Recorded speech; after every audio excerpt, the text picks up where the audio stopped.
Bonjour. Alors après plusieurs vidéos de correction d'exercices sur l'intégration, on inaugure une nouvelle série, cette fois de cours sur les espaces vectoriels. Alors cette première vidéo sur le sujet a pour but de faire le lien entre ce que nous avons fait en classe et ce que vous avez dans le polycopier. Alors, bon, déjà vous remarquez que pour les cours, la chemise fait en sorte que ce soit plus solennel. On commence donc. Transition vers le cours en ligne. Vous avez dans le polycopier des points numérotés de 1 à un certain nombre. Vous avez vu que le chapitre est assez long. Le point numéro 1 concerne la notion d'espace vectoriel. On en a parlé évidemment. On a donné la définition. Il faut que E soit un ensemble muni de deux lois, plus qui est une addition interne, et point qui est une multiplication par un élément d'un corps qu'on appelle K. Je vous laisse relire ce point, mais vous allez retrouver à peu près tout ce que l'on a fait sur le sujet, et notamment des exemples qui sont à peu près ceux que nous avons vus. Un ajout néanmoins, le point numéro 1.4, qui porte sur les espaces vectoriels produits. Alors, l'idée, c'est que si E1 et E2 sont deux cas espaces vectoriels, le produit cartésien de E1 croix E2 l'est aussi. Mais pour cela, il faut que la loi plus et la loi point sur cet espace soient bien définies. Alors, je vous laisse regarder dans le polycopier comment c'est fait. On profite de la loi plus sur E1 et de la loi plus sur 2 pour créer la loi plus sur les couples.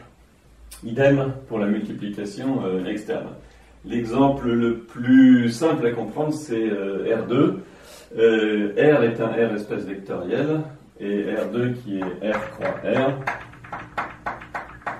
l'est aussi. Alors là, c'est un exemple très simple parce que la loi plus dans cet espace vectoriel et dans celui-là est la même, de même que la multiplication externe. Pour d'autres exemples plus spécifiques, on y reviendra. Alors, dans le point numéro 2, on parle de sous-espaces vectoriels qu'on notera SEV désormais. Les points 2, 1 à 2, 3 détaillent cette notion. On se place dans E, muni de la loi plus et de la loi point, qui est un cas espace vectoriel. Alors, rappel de la définition, un sous-espace vectoriel de E, c'est une partie de F qui n'est pas vide et qui a alors soit deux propriétés, soit une qui condense les deux. Alors, les deux propriétés, la partie F doit être stable par addition, c'est-à-dire que pour tout élément x et y de F, leur somme doit être dans F. Pour tout élément donc scalaire dans K et tout élément dans F, lambda x doit être dans F. Alors, ces deux propriétés-là consistent en la définition d'un sous-espace vectoriel. Vous notez que je continue à mettre des flèches dans les définitions. Le polycopier n'en met pas, mais des flèches que quand les vecteurs sont soit des nuplets, soit des vecteurs géométriques. Vous me direz, notamment dans les commentaires, si vous préférez que je mette des flèches dans les définitions quand x et y sont des vecteurs quelconques, sachant que je n'en mettrai pas évidemment quand ces vecteurs sont par exemple des fonctions, des matrices ou des polynômes.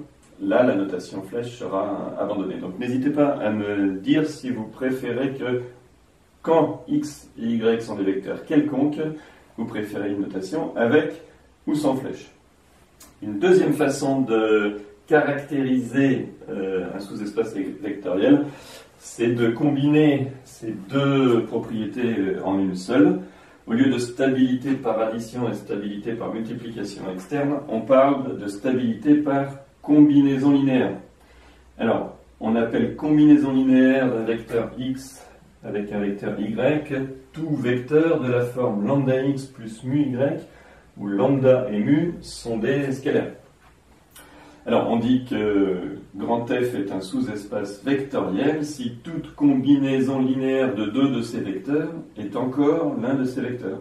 ce qui s'écrit pour tout x appartenant à x, y, et pour tout lambda mu appartenant à k carré, lambda x plus mu y est encore dans f. Deux caractérisations, l'une en deux propriétés, l'une en une seule. Voilà, je reviens tout de suite. Alors, pourquoi étudier des sous-espaces vectoriels? En partie parce que ce sont eux-mêmes des espaces vectoriels. La propriété principale qu'on a vue et qui est revue dans le polycopier, c'est que si f est un sous-espace vectoriel de E pour les lois plus et point, c'est lui-même un k-espace vectoriel. Alors pas tout à fait pour les lois plus et point, pour ce qu'on appelle les lois induites sur f par plus et point. Celles qui ne s'appliquent qu'aux éléments de grand F. Alors, ça c'est la propriété principale. On dit dans ces cas-là, et on note que f plus point est un k-espace vectoriel, sachant que plus et point ne sont pas tout à fait ces lois ici, mais leur restriction pour la première à f croix f à valeur dans f, et pour la deuxième de k croix f à valeur dans f. Alors, on a vu dans le cours, et il y a dans le polycopier de nombreux exemples de sous-espaces vectoriels. L'exercice 2 du cours polycopier étudie les parties de R3 qui sont ou qui ne sont pas des sous-espaces vectoriels. Vous verrez dans notre TD, les exercices grand 1 se posent la même question dans R2, et l'exercice grand 2 se pose la même question dans R exposant n, c'est-à-dire l'ensemble des suites à valeur dans R. D'autres exemples de sous-espaces vectoriels sont donnés dans le 2.5. Alors, ils reprennent en grande partie ceux qu'on a vus en classe. Il en donne simplement deux autres que je voudrais rajouter ici. Les solutions d'une équation différentielle linéaire. Alors linéaire jouera un rôle très particulier toujours quand on utilisera des espaces vectoriels. Donc je répète, les solutions d'une équation différentielle linéaire homogène. Dans l'exemple qui est ici, elle est de degré 2 à un coefficient constant. Et un deuxième exemple intéressant que vous pourrez lire, c'est celui des suites vérifiant une relation de récurrence linéaire, là encore. Dans l'exemple donné, elle est là aussi d'ordre 2 à coefficient constant. On aura l'occasion de voir que ces deux sous-espaces vectoriels sont engendrés par certains éléments formant une base qui nous permettra de les décrire complètement un peu plus tard. Alors, le point 2.4 du cours concerne les intersections et les sommes de sous-espaces vectoriels. Pour ce qui concerne les intersections, cela a été vu en classe. L'intersection de deux sous-espaces vectoriels est un sous-espace vectoriel. Et de façon générale, l'intersection d'une famille de sous-espaces vectoriels est un sous-espace vectoriel. J'attire votre attention sur les unions. La plupart du temps, l'union de deux sous-espaces vectoriels n'est pas un sous-espace vectoriel. Dans le poly, l'exercice 3 vous montre cela, et c'est repris dans le TD, qui s'appelle aussi l'exercice grand 3. F union G n'est un sous-espace vectoriel que si F est inclus dans G ou G est inclus dans F.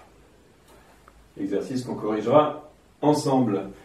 Alors, pour ce qui est des sommes, on a déjà donné la définition. Le résultat principal, c'est le suivant. Si F et G sont des sous-espaces vectoriels de E, leur somme est aussi un sous-espace vectoriel de E. Alors, qu'est-ce que leur somme? C'est un ensemble qui est formé des vecteurs qui peuvent s'écrire sous la forme x plus y, x étant dans grand F et y étant dans grand G, puisqu'ici, je définis la somme d'un sous-espace vectoriel qui s'appelle F plus G. Donc ça, c'est le résultat principal. Nous n'avions pas encore fait la preuve en classe, faisons-la tout de suite. Avec ces notations, montrons que F plus G est stable par CL. CL signifie ici combinaison linéaire. Alors, en effet, Si je prends un vecteur U1 dans f plus g, il s'écrit x1 plus y1, x1 étant dans grand F et y1 étant dans grand G. Si je prends un vecteur U2, lui aussi dans f plus g, il s'écrit x2, x2 étant dans grand F, plus y2, y2 étant dans grand G. On va donc faire pour lambda et mu appartenant à un K carré la combinaison linéaire de U1 et U2, lambda U1 plus mu U2. Alors, en regroupant les termes, vous voyez qu'il va venir lambda x1 plus mu x2 plus lambda y1 plus mu y2. L'addition étant associative, je peux les regrouper de cette façon. Vous voyez que x1 et x2 sont dans grand F et que grand F est un sous-espace vectoriel.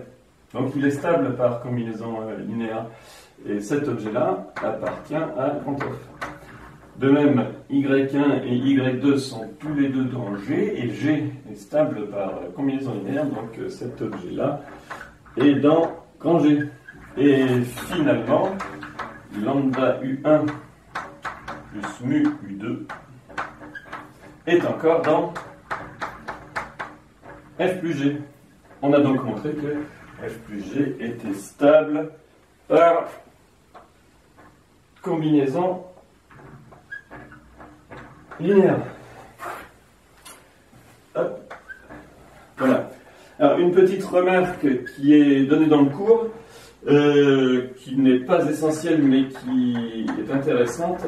F plus G est le plus petit, alors plus petit au sens de l'inclusion, pour l'inclusion, SV de grand E contenant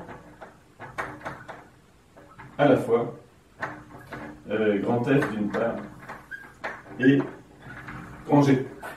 Alors, vous pouvez vous en convaincre, je pense, en lisant la petite partie qui concerne ce point dans le polycopier.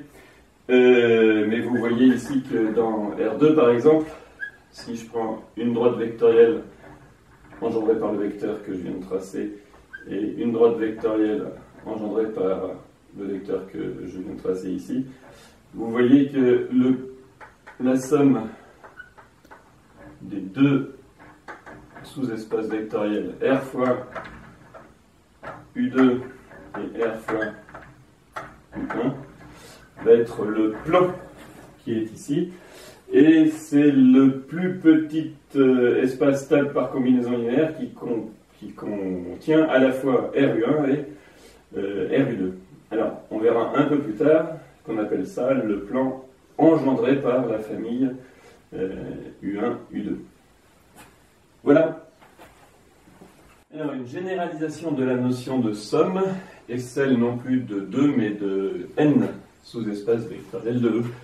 Alors, on les appelle plutôt que F, G, etc. F1, F2 jusqu'à Fn. On suppose que ce sont tous des sous-espaces vectoriels de E. Alors, le résultat nous dit que l'ensemble F1 plus F2 plus 3 petits points plus Fn est aussi un sous-espace vectoriel de E. Alors, qu'est-ce que cet ensemble? Il est construit sur le même modèle que la somme de deux sous-espaces vectoriels. Alors, c'est un ensemble qui est bien sûr inclus dans E. Hein. Ça reste inclus dans E. Et qu'est-ce qu'il contient? Les vecteurs qui sont de la forme x1 plus x2 plus xn, lorsque x1 est dans f1, x2 est dans f2, xn est dans fn. Par commodité, on écrira ce nouveau vecteur, là, x égale somme pour k égale 1 jusqu'à n des x et k. Alors, on peut l'écrire différemment, cette somme, en disant que ce sont l'ensemble des vecteurs x appartenant à E, pour lesquels il existe un tel n-uplet de vecteurs, faisant que x s'écrit sous cette somme. C'est-à-dire utiliser une écriture en compréhension en utilisant comme ici des paramètres ou une propriété caractéristique, ce qui donnerait que cet ensemble est l'ensemble des x appartenant à E, pour lequel il existe un inuplet de vecteurs de cette forme, vérifiant cette égalité. Alors, on vient de voir d'une part la somme et d'autre part l'intersection des sous-espaces vectoriels. Je vous conseille de travailler la relation qui existe entre l'un et l'autre. Le TD contient un exercice 4 qui porte justement sur ce sujet. Alors, voilà pour le lien entre ce que nous avions fait en classe et ce qui est fait dans le poly. On va pouvoir commencer maintenant le point numéro 3 du cours, qui s'occupe de somme directe de sous-espaces vectoriels. La somme, on vient de voir ce que c'est, elle sera directe si elle a certaines propriétés. Et d'autre part, de sous-espaces vectoriels supplémentaires. Il s'agira de deux espaces dont la somme est directe et forme l'espace tout entier. Nous verrons ça dans le cours sur ce point 3.